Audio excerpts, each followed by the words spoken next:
La entrevista del Telematutino 11, gente importante, a tratar temas importantes. Nos acompaña el doctor Trajano Vidal Potentini, presidente de la Fundación Justicia y Transparencia.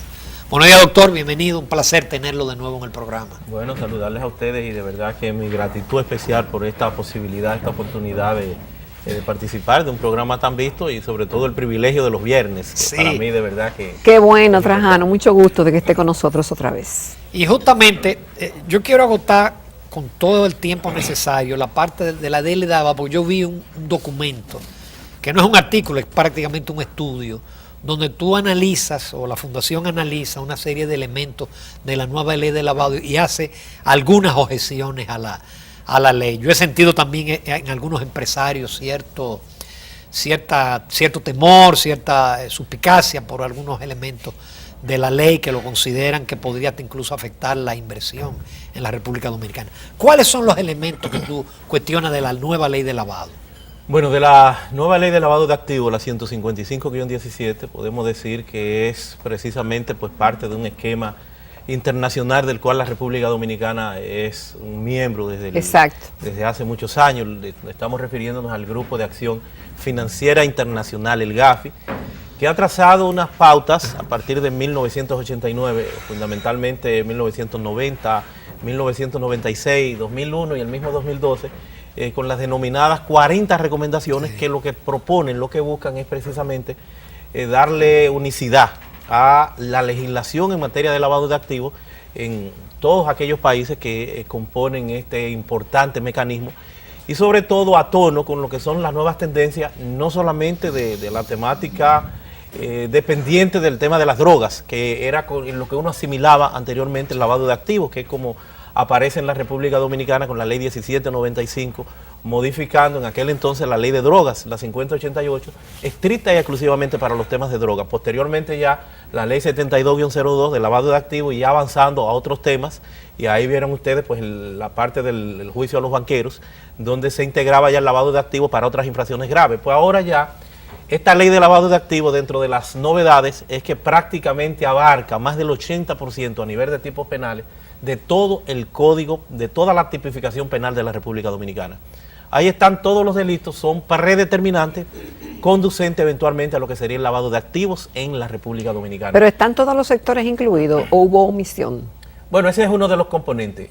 Evidentemente que hubo omisión incluso de lo que serían las propias recomendaciones del GAFI. Si nosotros nos vamos a El Salvador y a otros tantos países, nos vamos a ver que están como sujetos obligados y que en principio estaban integrados en la ley los partidos políticos, y que hacían ustedes pues referencia al principio. Los partidos políticos en la mayoría de los países, de conformidad con el GAFI, pues son sujetos obligados. Los partidos políticos y otros tantos componentes más en ese celo y seguimiento del GAFI. Nosotros fuimos parte, se nos invitó como Fundación Justicia y Transparencia a participar de una comisión, una subcomisión para la redacción y la verificación. Más que redacción, la verificación, porque reitero, es una receta del GAFI, lo que recibe la República Dominicana. Antes de aprobarse. Antes de aprobarse. ¿Y no se dieron cuenta de esas omisiones y de...? Total y absolutamente. Hicimos, bueno, ustedes estaban en principio, eso, creo que eso es una parte de la que nosotros peleamos ahí dentro de esa comisión, de las pocas cosas que nos permitieron, y digo ustedes estaban porque todo el que opinaba en los denominados personas políticamente expuestas, que son aquellos que incluso son figuras públicas, por el hecho de ser figura pública, una persona políticamente expuesta.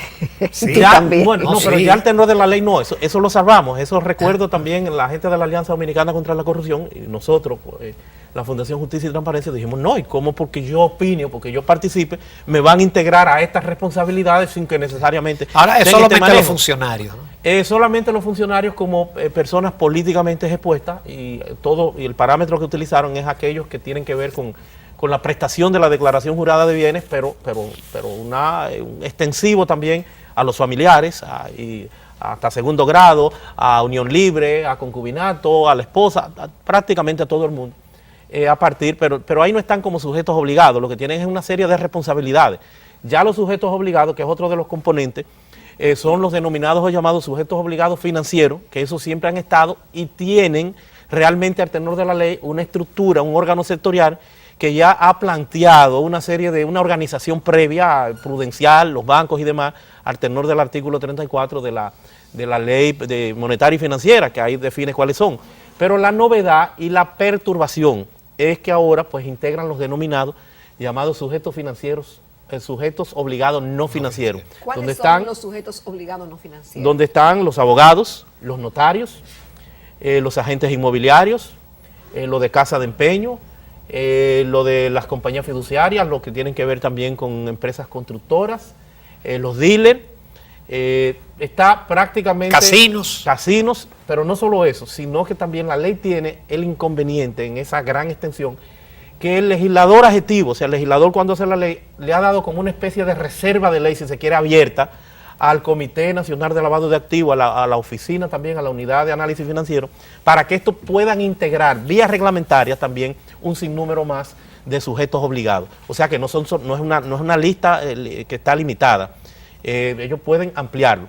Pero el gran inconveniente es que estos sujetos obligados no financieros, dentro de los que estamos nosotros, que es lo que yo he dicho, a nosotros se nos ha convocado. Los abogados se han quejado, algunos abogados. Claro, porque se nos ha convocado, se nos ha obligado con penas hasta de 3 a 5 años, penas, además de que tiene penalidades terribles, multa de 300,000 hasta 4 millones de pesos, incluso sin la intervención de un juez, de manera discrecional, dentro de la tanta apertura y el rigor que tiene esta ley. Pero lo que yo digo es, y nos vamos por ejemplo a ver el tema de México para verificar lo que está pasando con los notarios, porque a nosotros como abogados y notarios se ha planteado que dentro de esa categorización de sujetos obligados tenemos que tener un oficial de cumplimiento, que es un acto ejecutivo que tenemos que integrar a lo que es nuestra oficina para que sea el enlace de todo ese proceso. Eso encarece tenemos más que hacer las totalmente, actividades. tenemos que reportar las operaciones sospechosas. Tenemos que hacer auditorías de la operatividad del cumplimiento de la ley. Tenemos que tener una reingeniería administrativa interna para llenar todos esos requerimientos. Hay una serie de parámetros para eventualmente los contadores también. Los contadores también, sí. Tenemos el inconveniente también de que como abogados, dentro de esas obligaciones, de esas informaciones sospechosas, no se puede pasar de 1 millón de pesos en efectivo si es para comprar una casa. No se puede si es para comprar un carro a 500,000 pesos. No se puede 450,000 pesos si es para una prenda preciosa o cualquier otro, un reloj, una escultura. Si es apuesta no puede pasar de 250,000 pesos en efectivo. O sea, esas operaciones eventualmente pues son consideradas como sospechosas. Pero además también en efectivo... Detente ahí, Trajano, porque yo he visto, me parece que fue Iván J.N.G. Cortiñas que escribió un artículo señalando que el prohibir operaciones en efectivo va en contra de la Constitución porque establece que el peso es la moneda de circulación legal en la República Dominicana. Evidentemente que es un componente a tomar en consideración. Y te dicen que 1 millón las casas, pero hay hasta una propia contradicción en la ley, 1 millón para una propiedad inmobiliaria. Pero hay una contradicción porque dice que el máximo en efectivo es $15,000 o el equivalente en cualquier moneda. Entonces, si el máximo de manera general en efectivo es esa cantidad, evidentemente que pudiera esto chocar con lo que es el tema de 1 millón.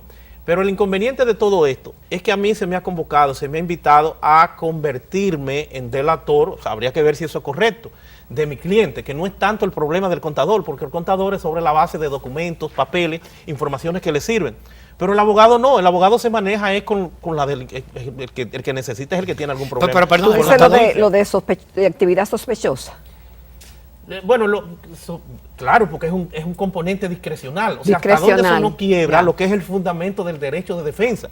Porque el abogado es una función hasta deontológica que tiene que ver, si se quiere, con lo que es el debido proceso de ley, con lo que es la igualdad entre las partes. Sí, un abogado puede saber que su cliente de verdad es un narcotraficante, pero lo tiene que defender.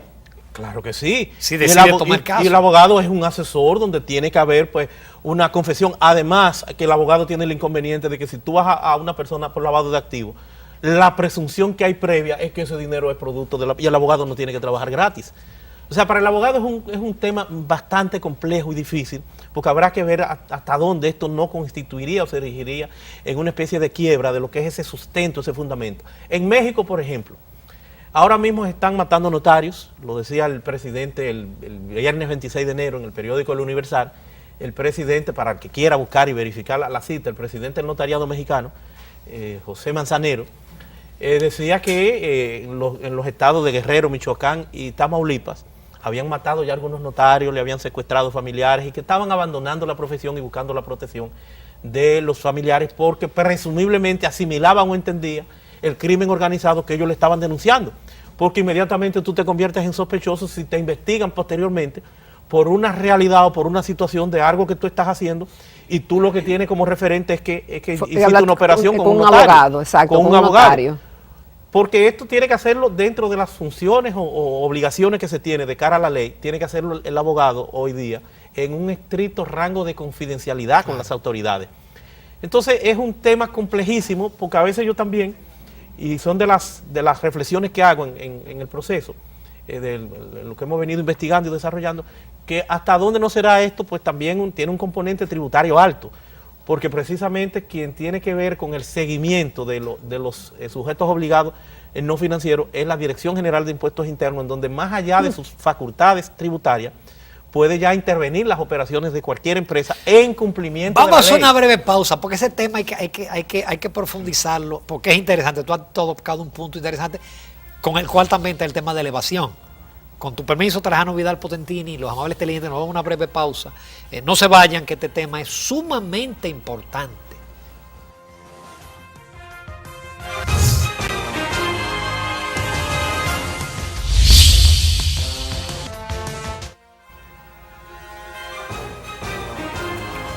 Continuamos en Telematutino 11 esta mañana conversando con el doctor Trajano Vidal Potentini, quien es el presidente de la Fundación Justicia y Transparencia, y estamos hablando de la ley de lavado de activos, que durante mucho tiempo se estuvo hablando de ella, de la necesidad de ponernos a tono, doctor, con lo que habían hecho otros países, sobre todo porque seguimos en cierta forma las directrices del GAFI. Ahora, resulta preocupante que en un momento determinado se entendió de que eso era la salvación y que el país, si no hacía eso, iba a ser sancionado cuando nos visitaran y nos evaluaran. Pero ahora resulta de que el remedio pudiera resultar peor que la enfermedad.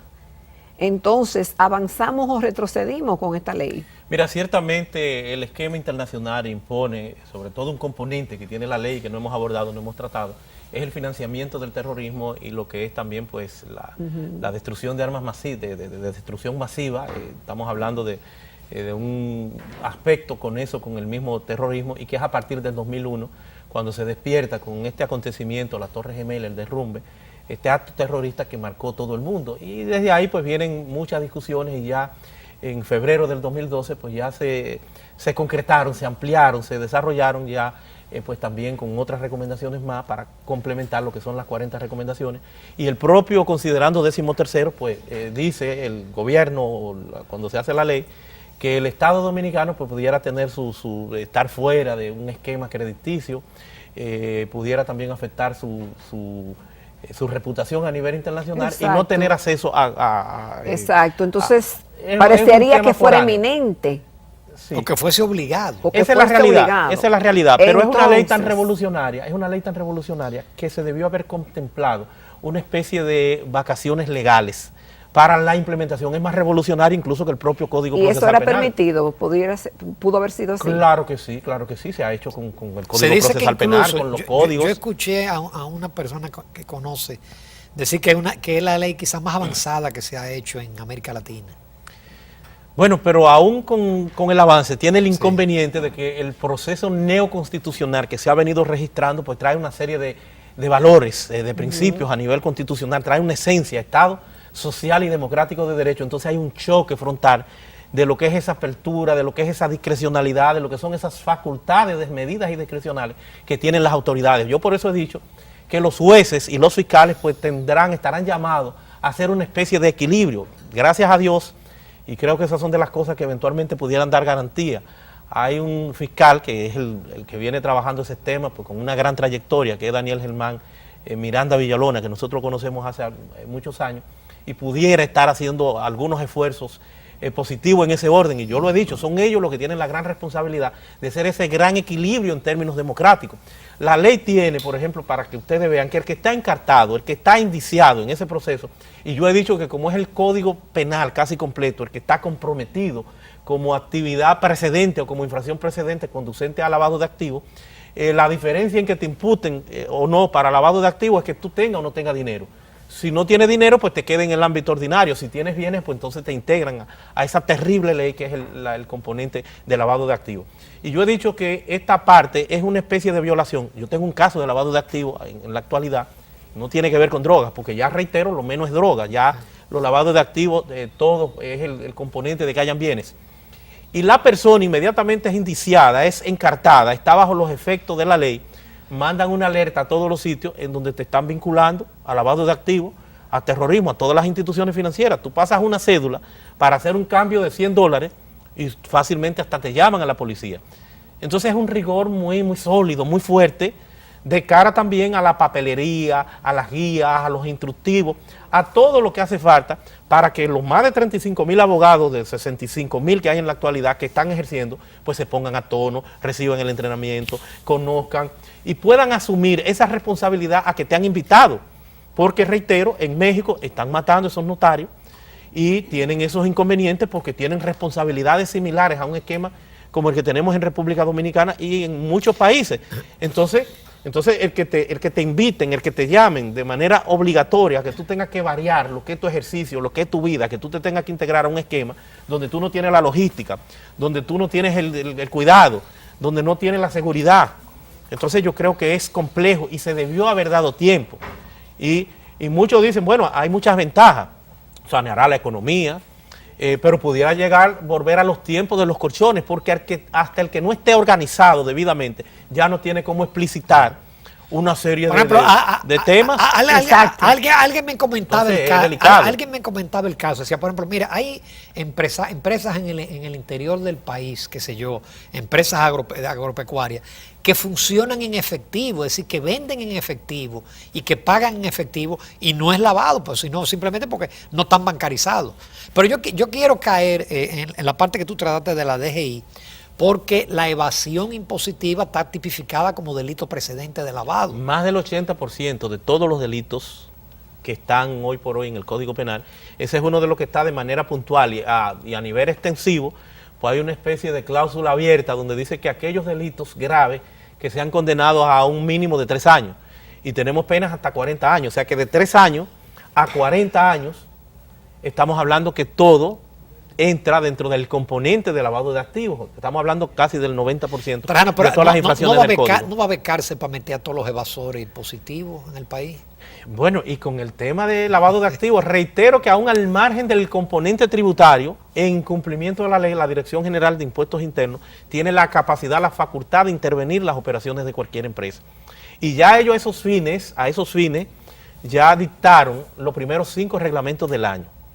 4 reglamentos, del 1 al 4, para el componente de los sujetos obligados no financieros y 1 para la posibilidad, ellos como jueces y partes, porque es un reglamento que dan, para la posibilidad que ellos tienen de instaurar las denominadas sanciones administrativas con penas o multas hasta de 4 años, todo esto sin intervención de un juez. Tú eventualmente pudieras tener algunos recursos, pero... Así que, por ejemplo, la DGI puede condenarte a cárcel. No, es una multa, no es cárcel, una multa hasta 4 millones de pesos. A un abogado que le metan 4 millones de pesos es entregar el S4 y dejar totalmente... No, entregar la profesión e irse para su casa, ya para el campo, a sembrar yuca, en mi caso yo que soy de la provincia de Elías Piña. Ahora, Trajano, lo que me preocupa de todo esto es que, ¿qué vamos a hacer ahora? Ya hay una ley aprobada y ahora estamos viendo todos estos escollos y las consecuencias que pueden traer los mismos al desarrollo de ciertas actividades.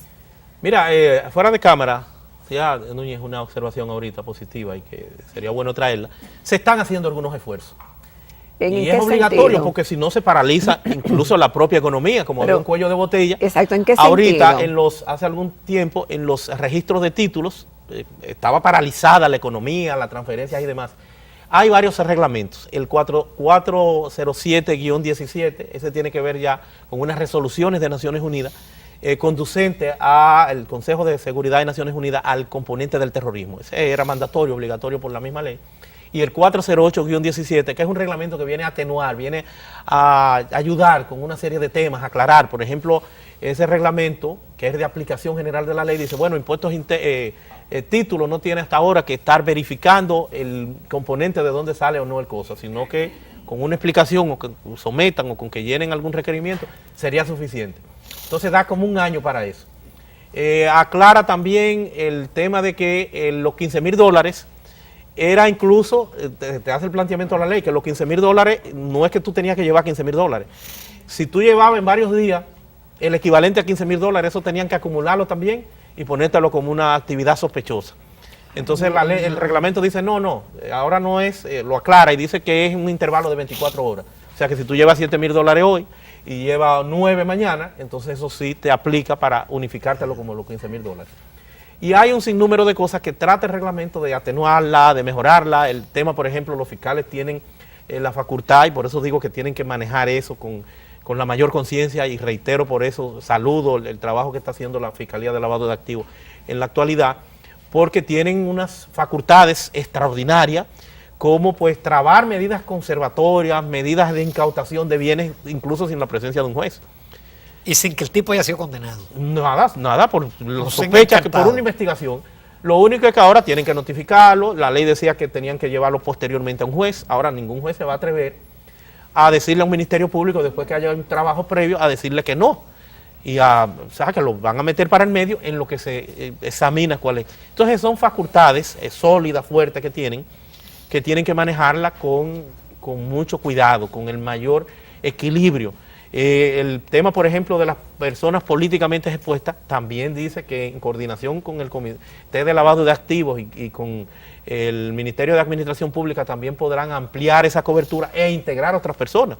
O sea que no es que estamos fuera todavía como personas que opinamos o participamos activamente de los medios de comunicación.